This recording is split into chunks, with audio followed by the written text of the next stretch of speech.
In this video, we will learn how to create a stream of random numbers in Java.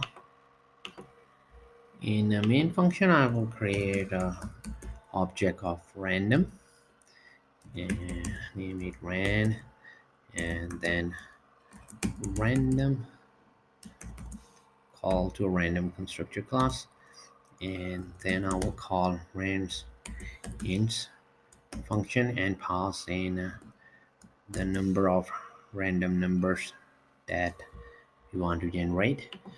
This int function returns a stream of pseudo-random int values.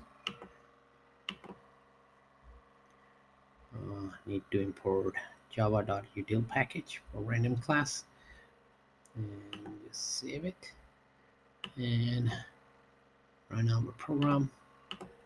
First, I created a random class object and then call rand int function, which return a stream of pseudo int values.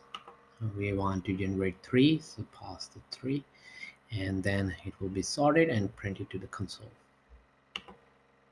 Now we have 3 random number generated for us.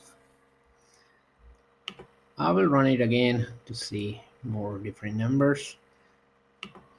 Now we have different 3 random numbers. So this way you can generate a stream of random numbers in Java.